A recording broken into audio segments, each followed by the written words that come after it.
भोलापुर गांव में सुशीला देवी का परिवार रहता था। सुशीला देवी का बेटा सूरज जमीन के छोटे से टुकड़े पर मेहनत और मजदूरी करके थोड़ी बहुत खेती करता था, जिससे घर का गुजर बसर हो सके। सुशीला की बहू मालती स्वभाव से बहुत चिड़चिड़ी थी। इसका कारण था ससुराल में धन का अभाव होना। वो सोचती थी कि ससुराल में गरीबी की वजह से उसकी हर ख्वाहिश अधूरी रह जाती है। वो अक्सर अपने हालात को कोसती रहती थी। मेरी ही किस्मत फूटी हुई है जो इस गरीब घर की बहू बनी। क्या बुदबुदा रही है? खुलकर बोल, मैं भी तो सुनूं। तू फिर कौन सी नई बात पर झगड़े का विषय पड़ोस में से ढूंढ लाई है? अब तो झगड़े का कोई फायदा ही नहीं है। उससे भी मुझे कुछ नहीं मिलने वाला। मेरी किस्मत उस कमला जैसी थोड़ी है जो ससुराल वाले हर तीज त्योहार पर सोने के जेवर बनवा कर देंगे। जन्मदिन पर नया सोने का हार बनवा कर दिया है कमला के पति ने। माँ, भूख लगी है, रोटी बना दो। देख दीपू, तू चुपचाप जाकर वहाँ खटिया पर बैठ जा, वरना सारा गुस्सा तेरे ऊपर निकल जाएगा। दीपू बेटा आजा, यहाँ दादी के पास बैठ। आज तेरी माँ का गुस्सा 7वें आसमान पर है। पता चला गुस्से में रोटी लेकर खेत पर नहीं गई तो तेरे बापू को भूखा रहना पड़ेगा। मालती एक बर्तन में बेसन का घोल तैयार करने लगी। तू तो रोटी बना रही थी, ये बेसन क्यों घोल रही है? आटा नहीं है, खत्म हो गया, इसलिए बेसन के चीले बना रही हूँ। मालती गुस्से में भरी हुई बेसन के चीले बनाने लगी। उसने सास और बेटे को चीले दिए और सूरज के लिए चीले बनाकर पोटली में बांधे। आ रही हूँ ये इन्हें खेत पर देकर। हाँ हाँ दे आ, दीपू मेरे पास बैठा है। मालती पोटली लेकर खेत की ओर बढ़ गई। गर्मी की शुरुआत थी पर दोपहर में तेज धूप हो गई थी। इस वजह से गांव की सड़क खाली थी। मालती अपनी ही सोच में खेत की तरफ जा रही थी। जैसे ही मालती एक पुराने पीपल के पेड़ के नीचे से गुजरी, अचानक उसके सामने एक विशाल जिन्न प्रकट हो गया। मालती एकदम से घबरा गई और कांपती आवाज में बोली, कौन हो तुम? मैं एक जिन्न हूँ और छुट्टियां बिताने के लिए इस पीपल के पेड़ पर रहने आया हूँ। मैं बहुत भूखा हूँ, जल्दी से मुझे कुछ खाने को दो, नहीं तो मैं तुम्हें यहाँ से जाने नहीं दूंगा। इस पोटली में जरूर कुछ खाने का है। हाँ हाँ, ये बेसन के चीले हैं, ये खा लो और मुझे जाने दो। बेसन के चीले? ये तो मैंने कभी नहीं खाए। दिखाओ ये खाने में कैसे लगते हैं। अगर मुझे स्वादिष्ट लगे तो मैं तुम्हें बदले में सोने का सिक्का दूंगा। सोने के सिक्के की बात सुनकर मालती की आंखों में चमक आ जाती है। जिन्न बहुत दिनों से भूखा था। उसने जल्दी जल्दी बेसन के चीले खाने शुरू किए। वाह, लाजवाब! इतने स्वादिष्ट चीले मैंने पहले कभी नहीं खाए। ये लो, तुमने मुझे खाना खिलाया, मेरी भूख मिटाई, इसलिए बदले में मैं तुम्हें ये सोने का सिक्का देता हूँ। सोने का सिक्का देखकर मालती के मन में लालच आ गया। वो जिन्न से बोली, धन्यवाद जिन्न जी। वैसे अभी आप कितने और दिन इस पेड़ पर रहने वाले हो? क्योंकि अगर आप चाहो तो मैं दोबारा आपके लिए ऐसे स्वादिष्ट बेसन के चीले बनाकर ला सकती हूँ। अच्छा, मुझे दोबारा ऐसी स्वादिष्ट चीज खाने को मिल सकती है? अभी तो मैं कुछ दिन इस पेड़ पर रहूंगा। तुम जब जी करे मेरे लिए ऐसे ही स्वादिष्ट बेसन के चीले बनाकर ले आना। वो तो मैं ले आऊंगी, पर क्या मुझे हर बार सोने के सिक्के मिलेंगे? क्योंकि मुझे भी तो अपनी मेहनत का फल मिलना चाहिए ना। हाँ हाँ, जब भी तुम मेरे लिए बेसन के चीले लाओगी, मैं तुम्हें हर बार एक सोने का सिक्का दूंगा। जिन्न की बातें सुनकर मालती के मन में लालच ने घर कर लिया। मालती ने अपनी सास और पति को सोने का सिक्का दिखाया तो वो दोनों भी हैरान रह गए। मालती, मैं तो बस इतना कहूंगा कि ये एक सिक्का ही बहुत है।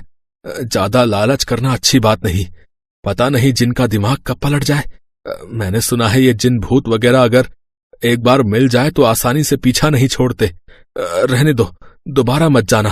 कैसी बातें कर रहे हो जी? अभी तो बस शुरुआत है। मुझे तो अभी बहुत सारे सोने के सिक्के उस जिन्न से लाने हैं। मैं तो सोच रही हूँ जब भी मौका लगे बेसन के चीले बनाकर ले जाऊं और सोने का सिक्का ले आऊं। अच्छा, अब तुम ये फालतू के भाषण देना छोड़ो और जैसा मैं कर रही हूँ मुझे करने दो। खुद तो तुम कुछ कर नहीं पाए, अब जब मुझे मौका मिल रहा है कमाने का तो मुझे भी नहीं कमाने देते। इसे कमाना नहीं, धन की लालसा कहते हैं बहू। मालती ने सास और पति की बातों पर ध्यान नहीं दिया। उसके मन में तो सोने के सिक्के पाने की बहुत ज्यादा खुशी थी। इसलिए अब मालती हर दूसरे दिन बेसन के चीले बनाती और जिन्न को खिलाकर सोने का सिक्का ले आती। धीरे धीरे उनके घर की हालत सुधरने लगी। मालती ने सोने के सिक्के बेचकर एक बड़ा घर खरीद लिया जिसमें ऐशो आराम की सारी चीजें आने लगी। गांव में अब मालती सबसे ज्यादा अमीर बन गई।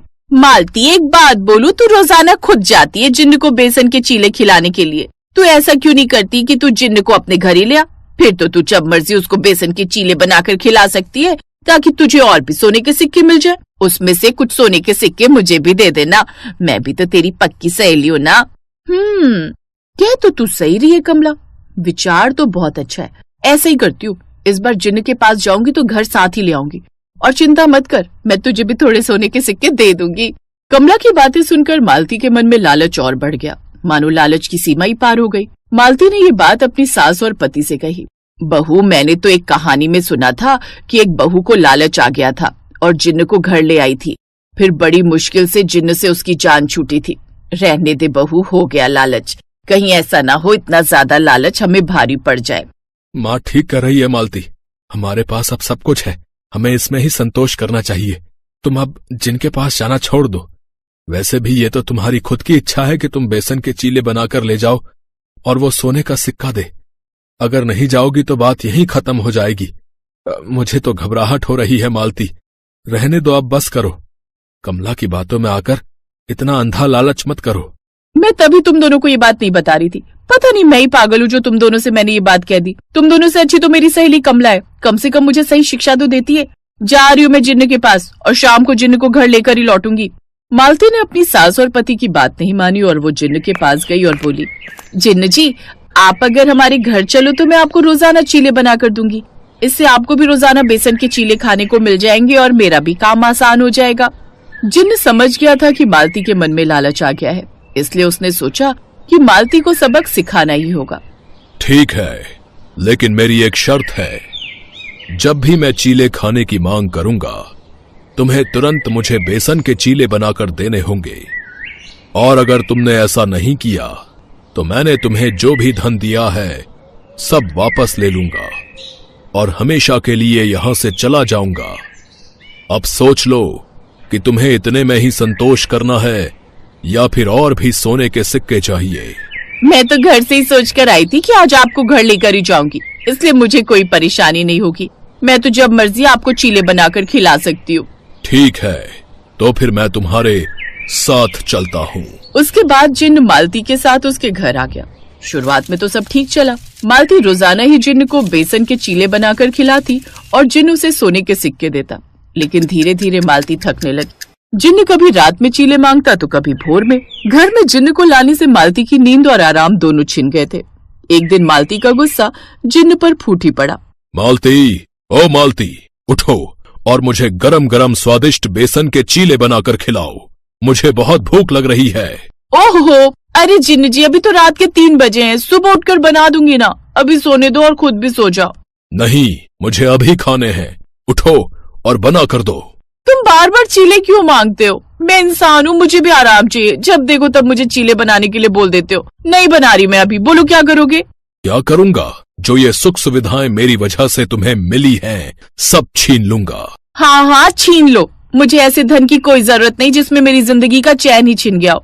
मैं तो ठीक से जिंदगी को जी भी नहीं पा रही हूँ। जब देखो तुम्हारा खौफ सर पर मंडराता रहता है। ना जाने तुम कब बेसन के चीले बनाने के लिए कह दो। इसलिए अब तुम जाओ, और अगर ये धन दौलत लेकर जाने तो ये भी ले जाओ। मुझे कुछ नहीं चाहिए। इससे ज्यादा सुखी तो मैं पहले थी। 2 रोटी रूखी सूखी भले ही खाती थी, पर जिंदगी तो चैन से बिताती थी। मैंने तुमसे नहीं कहा था कि तुम मुझे अपने घर लाओ। मैं तो तुम्हें पहले ही इतना धन दे चुका था जितना तुम्हारे लिए पर्याप्त था, पर लालच तुमने दिखाया और लालच का फल हमेशा बुरा होता है। शायद ये बात तुम्हें अब समझ में आ गई होगी। मैं बस तुम्हें सबक सिखाना चाहता था। आज के बाद कभी भी लालच मत करना। जितना मिले उतने में ही सब्र रखना। मैं यहां से जा रहा हूं, कभी ना लौटने के लिए।